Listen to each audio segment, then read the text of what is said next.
Hello, welcome to the Arabian Business Restart podcast. Today we're going to discuss the future of mobility. Are we ready to change the way we move?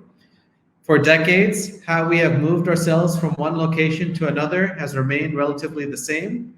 We drive cars in our everyday lives or use public transport systems like buses and metros, and we might walk or ride a bike for short distances. However, the transportation industry is undergoing radical changes. From autonomous cars and electric scooters to on demand automobiles, the sector is delivering new and innovative options that will forever change how we get around in our daily lives.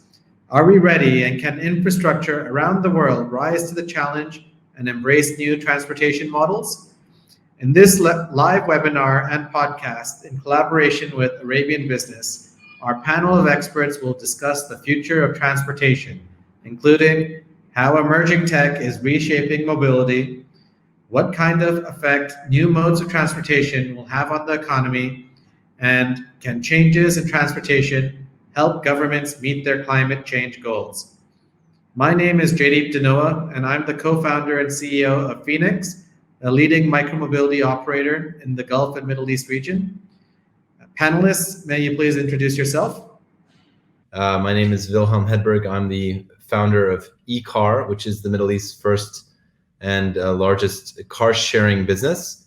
In fact, we're the first self-drive mobility company. We're bringing on board not only car sharing, but we're also introducing subscription leasing to the Middle East as well. So that's me. We've been at Ekar now for since inception was 2016. We're a growth stage company, having raised around 20 plus million US to the business. And we have about 2,000 cars between here in the UAE and Saudi Arabia. And that's me. Great. Good afternoon. I'm Gilliam. I'm the sales and marketing director for Masaood. And we represent Nissan, Infiniti, and Renault in Abu Dhabi and Al Ain. I'm Harj Dhaliwal. I'm the managing director for Virgin Hyperloop for the Middle East and India regions. I joined Virgin Hyperloop back in 17, and since then we've been working here in the UAE and also a crossover in KSA, developing new routes and our technology. We opened our first office here in Dubai outside of the US back in late 17, and hoping to establish our office in Abu Dhabi and also in Riyadh in the next couple of months. So why don't we get right into it? First, let's start with you, Harj. I know you've been very involved in infrastructure development. What kind of changes must cities make to adapt to new forms of mobility, like autonomous cars, electronic scooters, and other mobility options? I don't know where to start. Such a great question, and I'm sure the rest of the panelists will come in on this. But look, I think everything that you've just mentioned has a role. Yeah, we are looking at integrated mobility solutions as we go forward, right?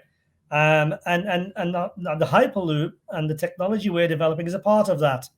But when I consider electric scooters, electric vehicles, they have a big part to play in the last mile and in the micro mobility sector. Okay, but what we're trying to do here is look at what is it that the cities of the future will look like. How will they develop? Will we continue to use the rules that we use today to develop our cities of the future? And the answer to that, probably not. Why should we? Why should we continue to use Victorian planning sort of strategies when we actually now have technology which wasn't even available to us 5-10 years ago? And what I mean by that is this. Look, yeah, I'll take an example. We're also working very heavily over in India. Okay, Indian tier 1 cities will grow from 300 million people to 600 million people by 2030. That's unsustainable. But why is it happening? It's happening because of opportunity. People see, not only do they see it, but they feel they need to migrate, okay, to better themselves. But what if the opportunities could be created where they are? What if time and distance was no longer a barrier? But that alone would have a massive impact on sustainability in the environment. And then if we turn around and say, right, okay, if we could actually eliminate time and distance, then what would that do to our cities in terms of the environment, pollution, quality of life? Manufacturers, what would you do? And all of a sudden, I think there is just a never-ending opportunity that gets created. More importantly, when you can connect regions, you are now allowing the region to leverage itself so that it actually can create a mega region. And those mega regions can interact together to then actually play a bigger role on the world stage. And the way we see the GCC, and when we came here, when we first came into the region, we had a vision. And that vision was for a connected Gulf. And that vision is still here to this day. And that's the ability to be able to connect Dubai and Abu Dhabi, and then Abu Dhabi to Riyadh, and Riyadh to Jeddah, and Jeddah across, up to Neom, where the new city, the gigacities are being built. And that is to have a connected Gulf. And I think we are still there, but the opportunities are immense. Now, going back into micromobility, I think once we get to a city, how do we actually then move around within that city in a sustainable environment? And I'm going to let my colleagues on the panel to sort of elaborate much more on that, because they're probably much better at it than I am. Yeah, I think you're right. I mean, there are several counteracting forces here, right? There's the increase in like remote work and virtualization, being where some of the urbanization trends maybe reversed, but it's still hard to fight the numbers that we see, where more and more people are still moving into cities. And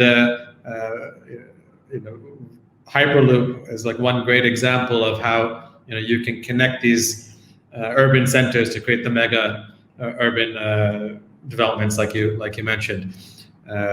Within cities, right? I think there's also mind shift in how urban planning is approached, right? And we're seeing this all over the world, right? From the 20th century model, which was built around monopoly of transportation modes, which was centered on the car, to more of a people-centric urban planning, and I guess almost a reassessment of what are the priorities and how we allocate our city space, right? Instead of how do we move the most cars, how do we move the most people, right? How do we make these different modes more accessible, whether it's public transit, metros and trains and buses, right? When and how do we charge for the use of the roads with cars, shared cars, electric cars, right? Based on passenger seat utilization, and even the micromobility form factor, which is probably the most efficient on a per km basis relative to the car within the city. I'm just going to come in on this a little bit more, make it really interactive and be thought-provoking. I mean, what is smart cities? What do we mean by smart cities? And this is really interesting, because as a person that's developed transportation systems all his life, it sort of annoys me when I see the term smart cities utilized. And really, if you ask somebody what's a smart city, they'll probably turn around to you and say it's a road sign, tells you what the weather's like, or slow down, keep left. But actually, smart cities is a lot more than that, isn't it? When we think about it, smart cities is actually creating the platforms to enable the passenger and the people that live in the smart city to have a different experience. And what we mean by that is enable people to travel when they want to travel, not be governed by the infrastructure that's around them, like trains and metros and buses, which are driven by timetables. So actually, you have to fit their timetable. Again, when we really think about it, I mean, the timetables were put into play again when we didn't have the technology that we've got available to us today, right? Yeah, that's a great segue to my next question. Maybe this is Wilhelm's alley. Right? How do you think options like on-demand automobiles are going to reduce car ownership rates, or provide a practical option for those who can't or choose not to own their own vehicle?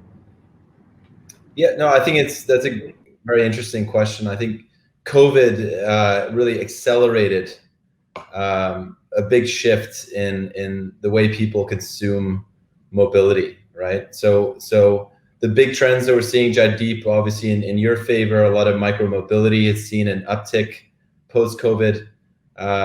The use of shared vehicles also has increased quite a bit. What we're seeing now is about 25% of all new vehicles that are coming off the lot from the OEMs have telemetry systems in them. They have the computer systems in the vehicle already, with that future anticipation that there will be sort of a connected ecosystem of vehicles that people can book on demand. On-demand vehicles is something that's here to stay. People are understanding very quickly that owning a car is basically a pretty horrible choice as an asset. It's something that, in theory, it depreciates 20% as soon as you drive the car off the lot. I see Kyle laughing right now, but in some degree, I think the idea of car ownership in of itself is going to become, in theory, more of a hobby for our children's generation than it would be as a necessity as it was in our generation. And maybe I'll open it up to Kyle to give his thoughts on the matter. No. Thanks for the feedback.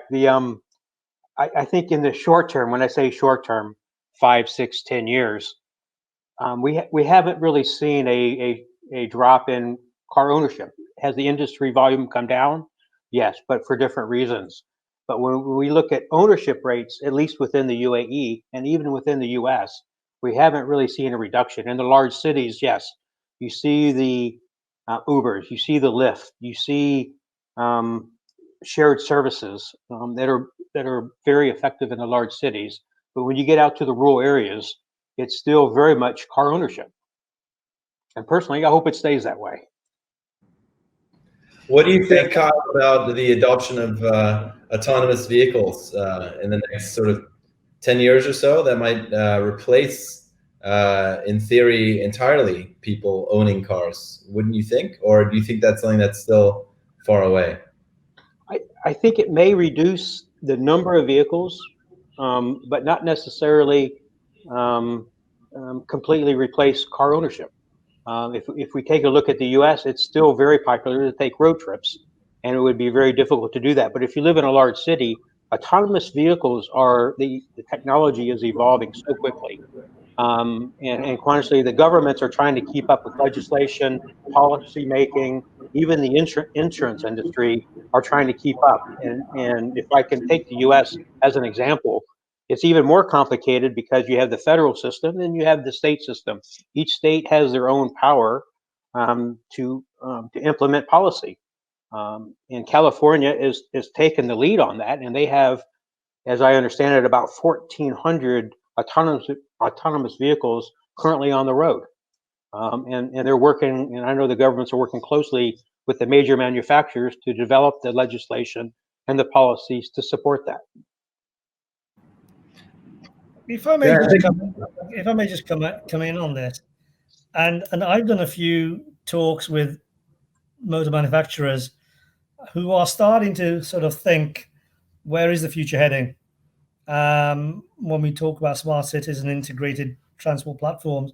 And it's very interesting because I think sooner or later, maybe in the next decade, motor manufacturers need to make up their minds as to whether they are just going to be vehicle suppliers, or are they actually going to go into looking at operating whole transportation platforms within which a vehicle is a part of it? Because transportation is fantastic. It's so siloing itself. And if we look at history, trains, planes, automobiles, and shipping, they've all been very happy to be working away in their own silos, developing their own technologies. But as we now develop smart cities and we have data available to us We know what's going on. We use predictive algorithms. We have that predictive technology. Yeah. Would we? Where does this all go? Because effectively, if we then take the concept that it's about the passenger and the passenger is at the heart of it, and then we take the assumption that car ownership, and when we look at the millennials, certainly you'll find the millennials that will tell you that they're not interested in owning a car, but they're interested in transportation from getting A to B quickly, efficiently, safely. So where is the role then? Doesn't the role become about integrating the end-to-end journey? And then where does the motor manufacturers play? What's their role in that? Do they just continue to build their little motor cars, or do they actually then start thinking, well, actually, you know what? He who owns the platform probably has the bigger part of the pie. And I think that's where I think there's a lot of thinking going on within the industry right now.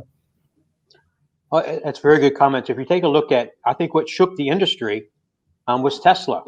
And I used to work for General Motors.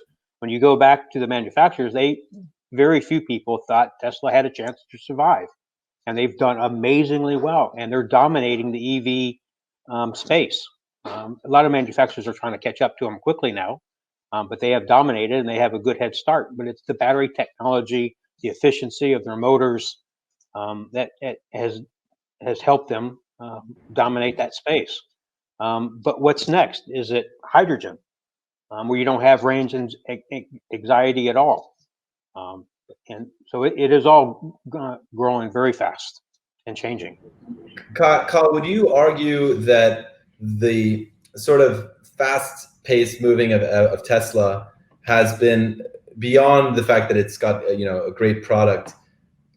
The fact that Elon figured out how to get a car direct to consumer and avoid the dealer network, because it's our thesis that if you're able to go from putting metal together, putting an engine or putting an electric motor on this and getting it direct to consumer, avoiding the dealer network, that was the winning recipe for Tesla. In many ways, I think that piece of ingenuity on the part of Elon was the reason why he was able to go and build so quickly. Any thoughts on that? I don't know if that's something that you guys have thought about. They have done an amazing job. If the statistics are right, 75% of their vehicles are purchased online. They've done an incredibly good job there. Do I think the dealer plays an important role if they do a good job with customer experience and continue to evolve and improve? Absolutely. Is it part of their success? I think I don't want to say a cult following, but he has certainly a strong brand equity that he's been able to develop, and he deserves it. He's done an amazing good job. Yeah, I think there's some of these comments, touch on, I think the business model of the car, right? And it's sexy to hate on the car these days, right? But the truth is, there's a reason why it's been so popular. It's a jack of all trades. It's created all this urban freedom, over decades, right? But in the past, there was one primary business model, which was the retail model, via the dealer networks and the aftercare service, right? And that's why, the consumer makes a big ticket purchase. They're like, hey, this one vehicle needs to solve all my transportation needs, all my use cases, right? It needs to have 5 passenger seats, it needs to have luggage, it needs to have, speed and safety. And I think, Harj was kind of alluding to this, right? Looking forward, like beyond electrification, right? When business models evolve, right? And now, you have on-demand, whether it's ride-hailing, whether it's car sharing, whether it's autonomous, right? Does that now change the retail share, right, of the pie, and then what does that mean for the sector going forward with the OEMs and the dealer networks? Well, it's a challenge. It's a challenge for us, quite honestly, that we need to continue to evolve and add value.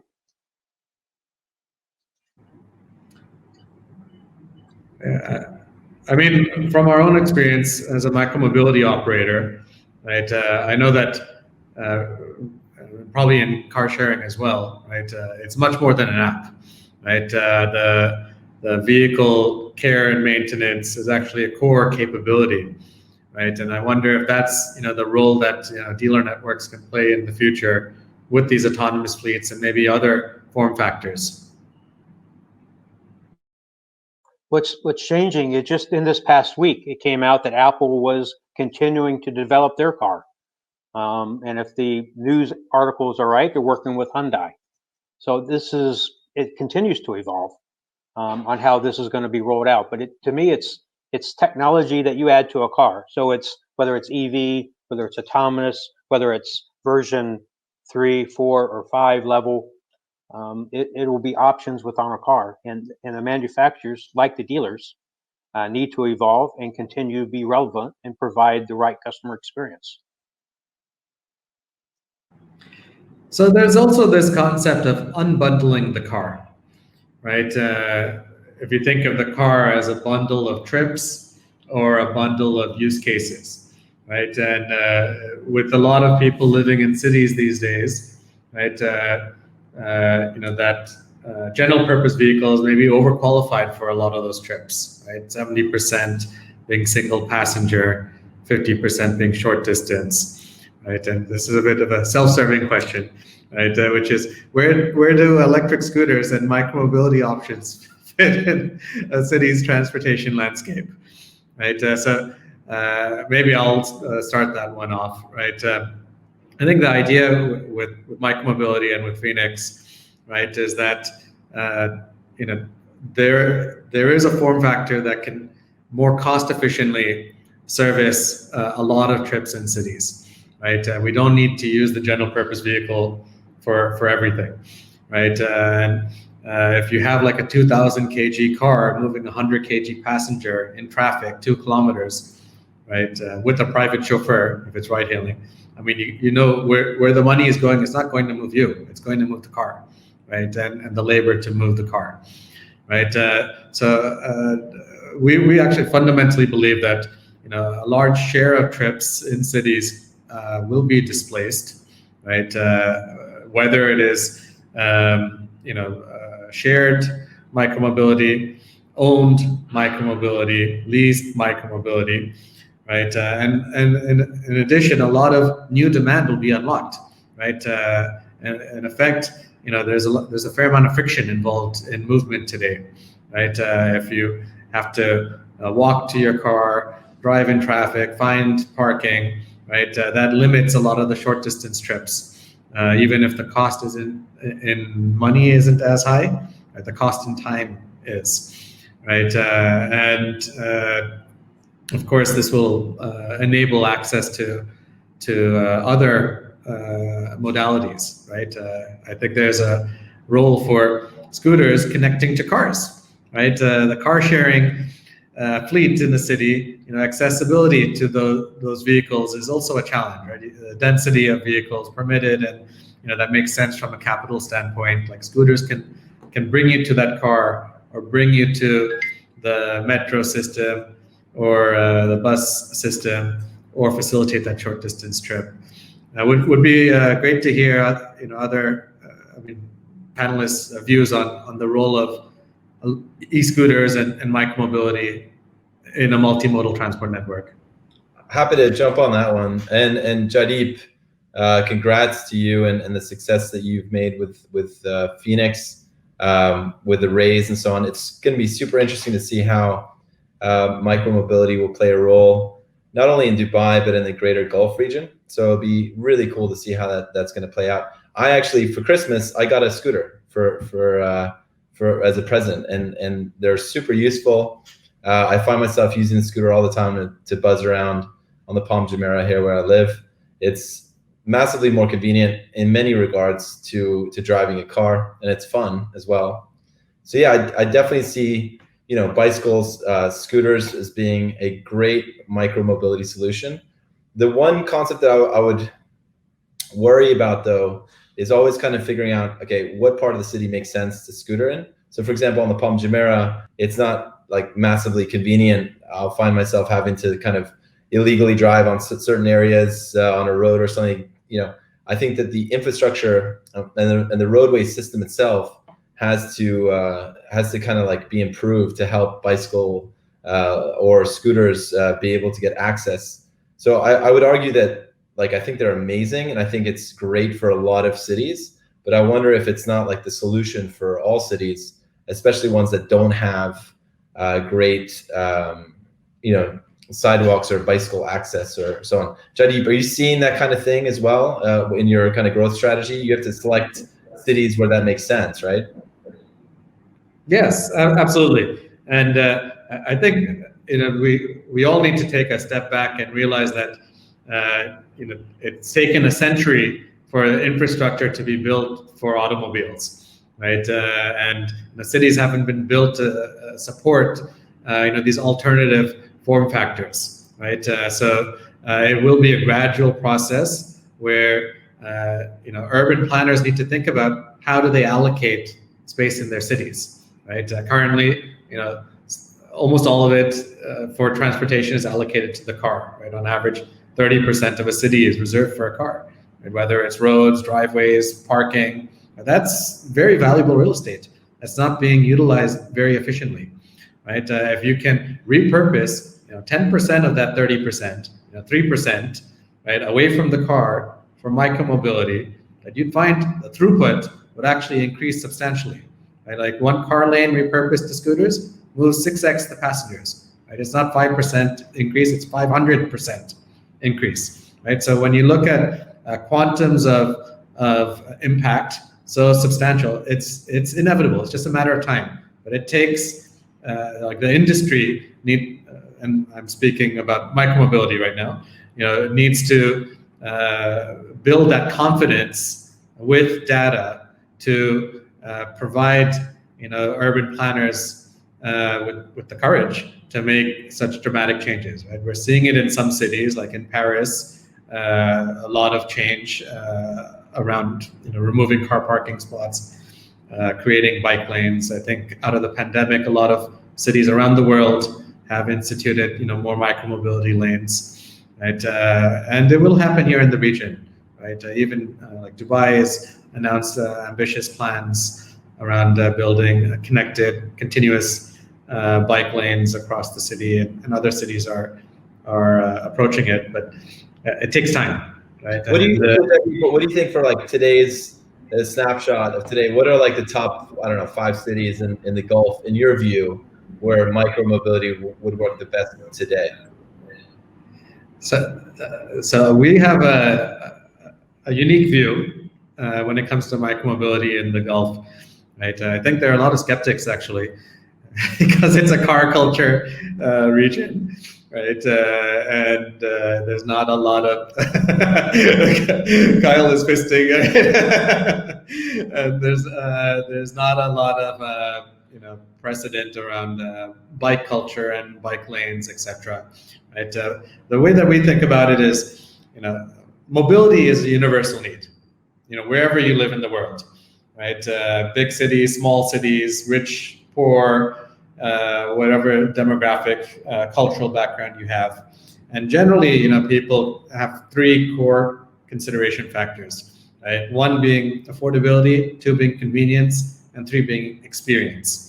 Right, and on all 3 dimensions, micromobility can be distinctive when it comes to short distance trips, right? And so when we launched first in Abu Dhabi and then in other cities in the region, we actually saw organic product market fit, right? With no paid marketing, people flocked to these vehicles because they were fun, right? They were convenient and they were affordable, right? And so like here in UAE, right? Yes, we're operating in bigger cities. We're also operating in smaller emirates like Ras Al Khaimah and Fujairah, right? Which may not have been on anyone's radar, but actually are showing tremendous promise, right? These are cities with few 100,000 people, and actually on a per unit basis are performing far better than our larger cities, right? So we're very bullish on the potential in the region, right? 58 million people, probably 25, 30 million cars today, right? No reason why it can't support in the long term, 1 million micromobility vehicles, right? But in the near term, it's about finding those pockets within the city where it is safe to ride. It doesn't need to be dedicated bike lanes. It can be. It could be broad pavements, right? In many cities, people actually ride on the sidewalks because they're underutilized by pedestrians, right? Or it can be slow speed roads, right? Like residential areas. There's not a lot of traffic and people can ride safely. And those are the areas we start with, build that fact base, and then, with co-create kind of an expansion roadmap with the government.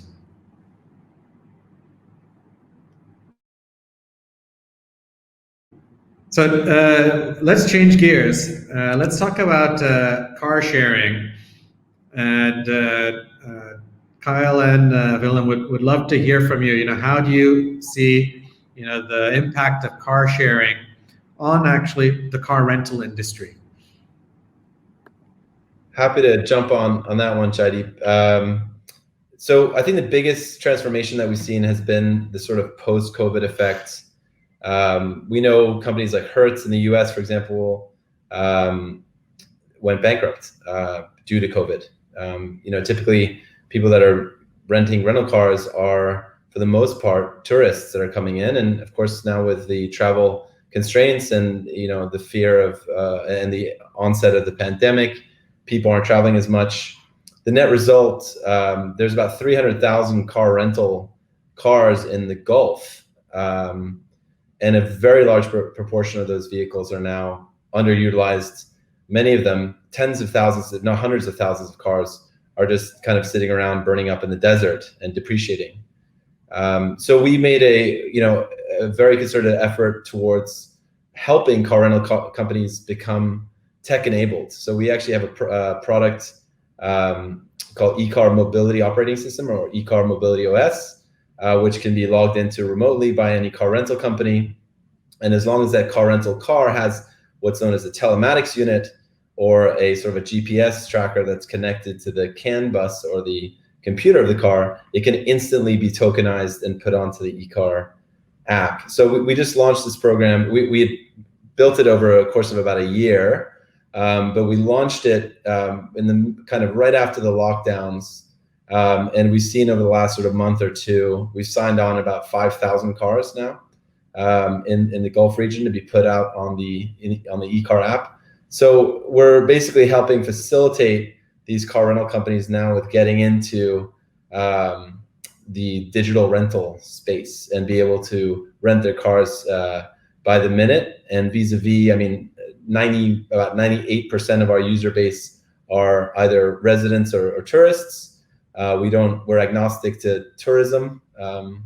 So yeah, they get to reap the benefits of daily commuters, which otherwise they would really not be able to target. So that's sort of the space that we're in now, and I sort of foresee that going on at least for the next foreseeable few years, until the car rental industry, which is otherwise kind of an outdated model, will shift entirely towards a no human-to-human contact digital rental model, and that's where we're at today. Yeah, I mean, I wonder if you can even bifurcate it. I mean, car sharing is car rental, right? It's just atomized and distributed, right, and digitized. Kyle, what are your thoughts on the evolution of the car rental industry? It'll be interesting to see what happens, but I think honestly they complement each other based on the customer needs. Some people, especially the younger generation, they're okay with the car sharing if they need it 1 day a week, 3 days a week. Some people prefer to have a 1 year lease, a little flexibility, 2 or 3 year leasing with escape clauses. So I think they complement each other. Yeah, we're actually also bringing on board in the next few weeks, we're launching out what we're calling the self-drive super app. where we're introducing our new product, which is long-term leasing of vehicles. So you can, it's subscription-based. So you have a car for 1 to 9 months. The car gets door delivered within 24 hours, and you can switch a car. You can also yourself on the touch of a button on the app, put the car back on the Ekar platform and make money in your e-wallet. Like think of Airbnb for car leasing. And this is a brand new product that's coming out now as well. So there are ways to not only digitize the minute, right, for car share users, but I also feel very strongly that there's a market for tech enabling the leasing component as well. And that's the new space that we're looking to adopt into our portfolio. Very cool. Very cool. Let's take a step back. I mean, a lot of action, right? Today, coming out of the pandemic, a lot of innovation, but some of these innovations take time to play out. Harj, what do you see as the major trends that we will see over the next 10 or even 20 years? I think, Jaideep, just to follow on with the discussion, I think the trend is about sustainability, it's about environment, but it's also about utilization. And what we mean by that is everything I think the previous discussion was talking about can be summed up in that one word, utilization, because what we are doing is whether you have a vehicle, private vehicle, taxi, hire car, a Hyperloop pod, what we're trying to do is make it run very, very highly utilized. And that goes back to the ability to be able to tap in to data. And then, I'm going to go back to what I said right at the beginning. I think the focus is going to be on, first of all, energy efficiency, and then it's about utilization. And what that means is then being able to predict what the demand is, whether it's for an electric vehicle, whether it's for a lease car, whether it's for a hire car. What is it? Because once you can understand what's happening in real time, you can actually then adapt very, very quickly using the technology that we've just been talking about. So I think it's going to be very much geared up, in terms of utilization, in terms of the environment, in terms of efficiency, to enable us to move forward. And I think those are the real key drivers behind it. I think aviation, when we start, we haven't touched. I mean, I'm going to go off the beat a little bit here, but we are talking about transport. But I'm going to bring aviation into the fold. I think the pandemic has taught us one thing about, do we need to travel? And I think the other thing is people will think twice before they make that journey. And certainly, I think the aviation short-haul market has got a lot of thinking to do when we consider, what happened in France last year, where, for Air France to get additional bailout money from the government, they basically turned around and said, right, okay, we'll give you funding, but it'll be for flights in excess of, I think it was an hour at the time. There's no business model or business need for us funding trips less than that, which you can actually use on a high-speed train system. So I do think the environment, energy, efficiency, passenger experience, and the ability to be able to utilize your assets and sweat them much more effectively. And I think then integrating it all so that actually the passenger benefits. Kyle, do you think we will move to a future of mobility as a service, or will we continue to see owned mobility making a large share of the pie? I think, at least in the next 10 to 15 years, ownership will still have the majority share, but we will continue to see a shift into other methods of transportation, whether it's the Hyperloop, shared services.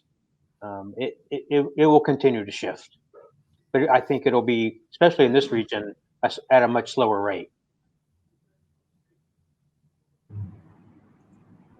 Vilhelm, do you have any comments to add on the future of mobility?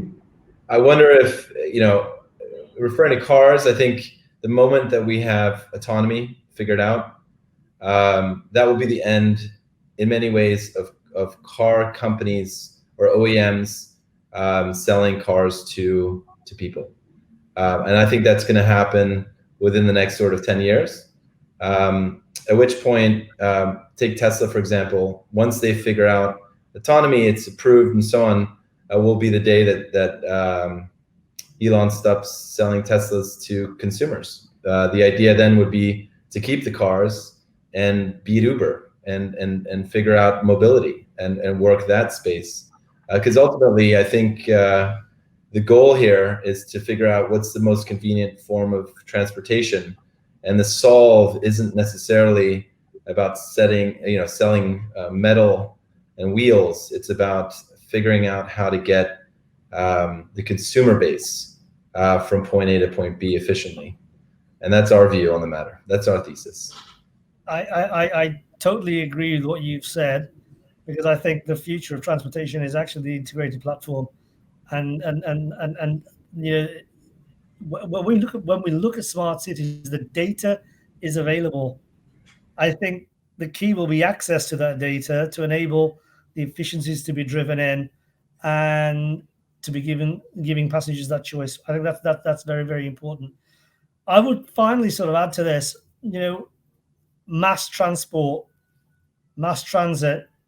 In the era of COVID, does the term mass still apply? And I think we need to start thinking more about, how do we get capacity through our systems, but not necessarily in the way we've always been used to in the past. And that is, a single train or a metro or even an aircraft turns up, 500 people get on, 500 people get off.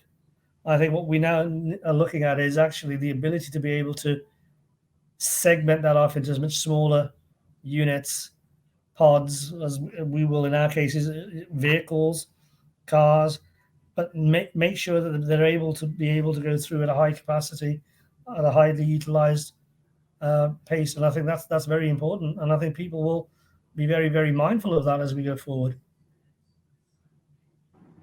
It's about capacity, not necessarily mass. Okay. Well, thank you so much, panelists, for your time today. And look forward to taking this discussion forward with all of you in the months and years ahead. Thanks, Jaideep. Thank you. Thank you. Okay.